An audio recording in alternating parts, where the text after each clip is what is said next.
this video of our trip from San Francisco, California down to Santa Barbara. This trip was in October of 2024, and we chose this timing because we figured we'd like to go down to Southern California to spend Thanksgiving with family and then rush back up as quickly as we could in December before the really heavy winter storms kick in along the central and northern coast of California.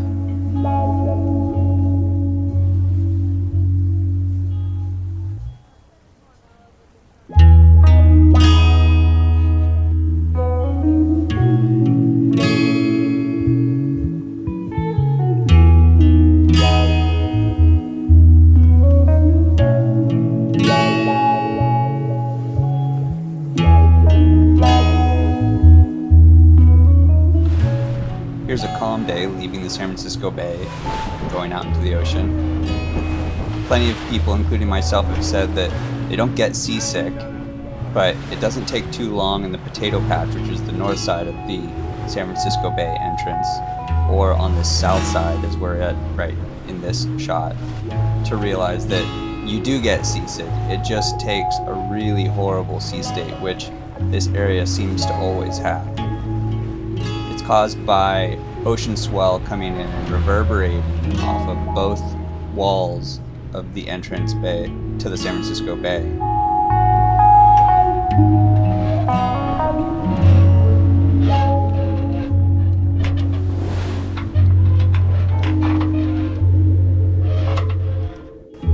In this first part of the video, we're going from San Francisco to Monterey with our friend Heather. We chose this day because the alternative was 30 knots down the coast as opposed to a glass off that we would have to motor through. And when weighing the two options, we decided that we'd rather lay around in the cockpit eating snacks and watching the beautiful scenery along the coast as it goes by than stressing out over taking a reef or having the autopilot try to keep up with swell conditions and all of that stress that comes with having 30 plus knots. So we had an extremely uneventful motor down the coast to Monterey, seeing whales and the beautiful scenery, and we truly enjoyed it.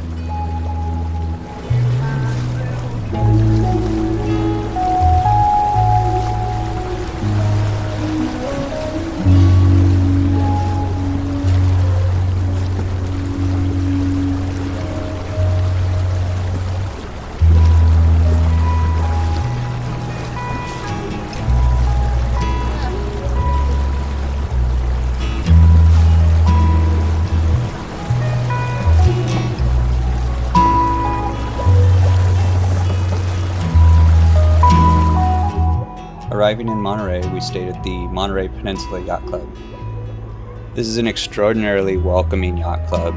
We've stayed here a number of times and made friends with a number of the different members there. It's also one of the cat's favorite yacht clubs. He likes to go explore the engine bay on their race committee powerboat and all of the different dinghies that are sitting around on the dock to the right here, crawling into their sailbags and hunting for pigeons along the way.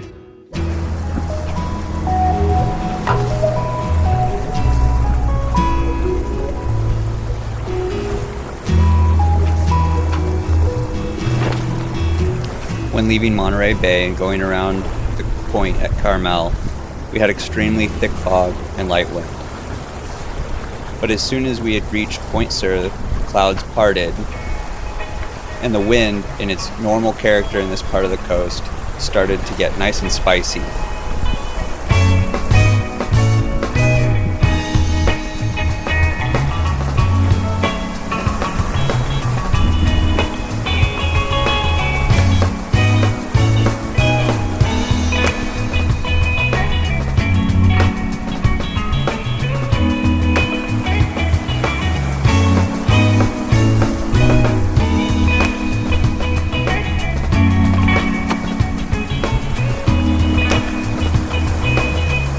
Upon coming out of the fog, the wind jumped from about 8 knots to about 22 knots. So here I am cranking in our first reef until I realize eventually that we have a power winch.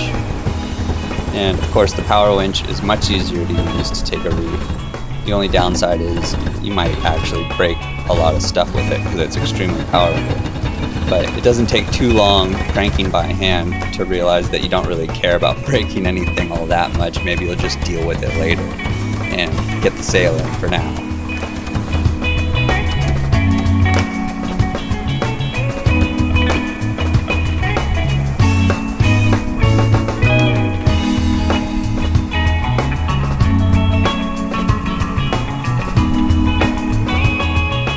After heading inshore for some time, it was time to jibe back offshore, and we're catching us here doing our second jibe back to inshore again now that we've got a decent line to go straight down the coast. The way we set up our jibes when we're double-handed is to pull the jib basically to center line, and then it takes care of itself for the most part as one of the people take care of the main. This also, as you come out of the jibe on the other side, prevents the boat from rounding up as much because the jib is so tight it sort of keeps the bow down and pulling to leeward. So here we go through our jibe, and it's a pretty decent one.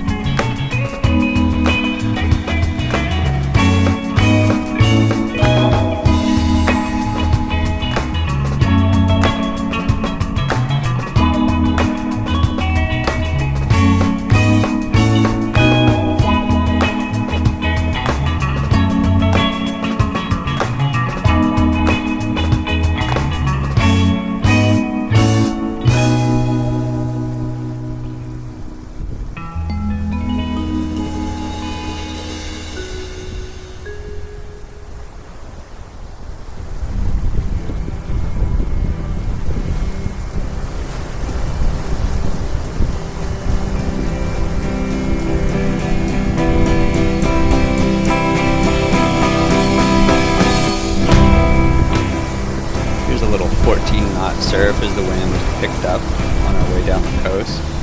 I dipped the bow a little bit and took a quick look to just make sure if the anchor was still tied on. It was.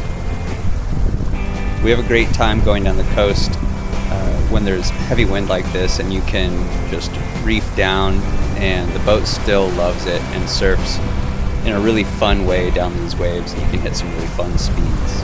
The other thing that we've learned over the years of cruising down the coast and back up again is that the first time we ever went down the coast, we packed way too much stuff. And our top speed for that trip was also about 14 knots, but not because we weren't trying. We packed a air conditioning unit just in case there was a heat wave in Southern California. We put our outboard in the aft locker area, which we still do today, but we counteract it with weight forward so the boat's better balanced.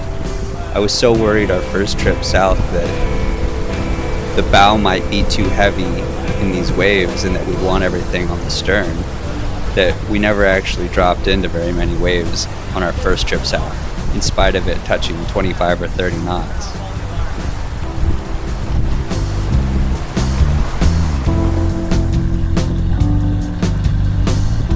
One of the things that's really cool and also really frustrating about going down the central coast of California is that if you tuck inshore, say within 2 miles of shore, even if it's blowing 25 to 30 just outside of that, it pretty quickly shuts down to maybe 15, maybe even as low as 10. So what we did here was go inshore, put the main down, just let the jib pull us along, and we had a nice lunch and relaxed for a little bit. And then once we were done with lunch, we put up a double reefed main, kept our jib flying, and headed back out again into the heavier wind just offshore a little ways.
a beautiful thing, but remind me again when you got interested. Oh yeah, I remember the night when you lost your mind. I was sitting at Matt's place, wasting all my time. You've come a long way since that night when you hit rock bottom, your skin exposed so bright. You were my woman with the wind in her eyes. I saw that night came through.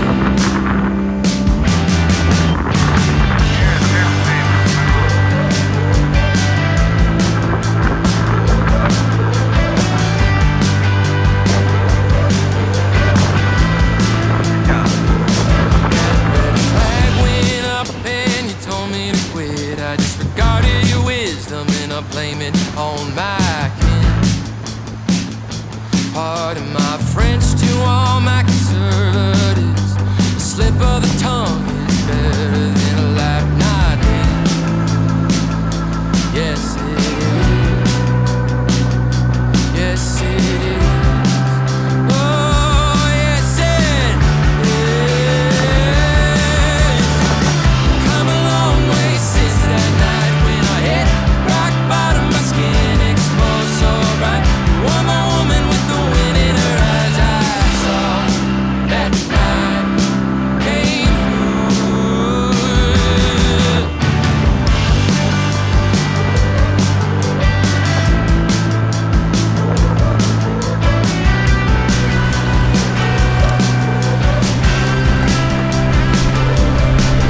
I laid in the ocean, you ran out to sea. I couldn't focus my vision, my blood was running down me. You called out my name, I was slow to respond. But we live in a house now, every day we thank God that when I laid on the surface, you were all I looked for. That brace couldn't hold me, I was called by the Lord. You're a reverend preacher, I'm a man with no gun. The foolish beloved, 'cause I'm a prodigal son.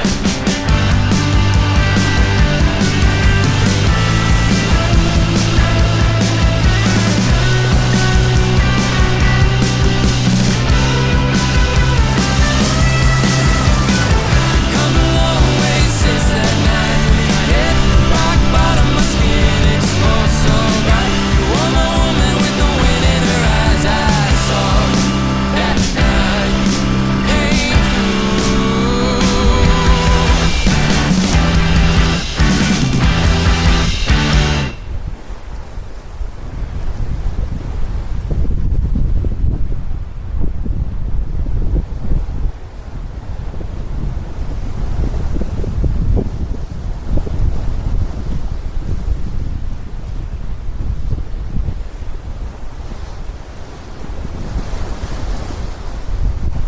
Look at avionics and see if we can start turning left.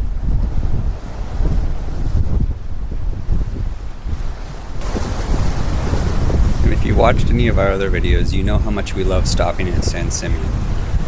While most people choose to go down to Morro Bay, possibly to fuel up or to get space at a dock and a decent dinner at a yacht club, or at least a nice anchorage within a well-known bay, we actually prefer to just tuck behind the hook at San Simeon and enjoy the scenery. Yes, it's further away from Point Conception, which is the ultimate goal, but I don't think that the scenery at Morro Bay could possibly beat this.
We usually leave San Simeon around 9 or 10 p.m., hoping to get to Point Conception the next morning around 5 or 6 a.m. Those early morning hours are usually the calmest periods for rounding Point Conception, so we try our best to hit those on the mark.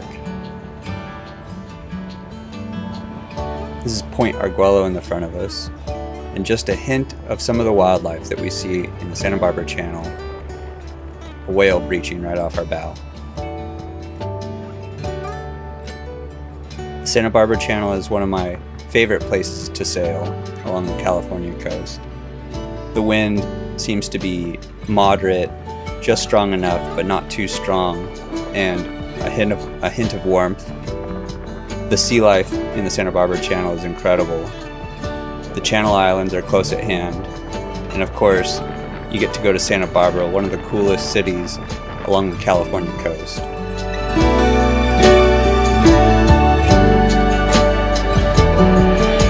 Upon reaching Santa Barbara, we visited the friendly local harbor department to get our guest slip assignment. And as soon as we got there, Whiskey jumped off the boat and was quickly greeted by a large flock of small black birds who seemed to be very angry that he was lounging around on their dock. Otherwise, Santa Barbara was an extremely welcoming place. We got to see a number of our friends and family who live in the area, and it was a great stop before our next step further down the coast.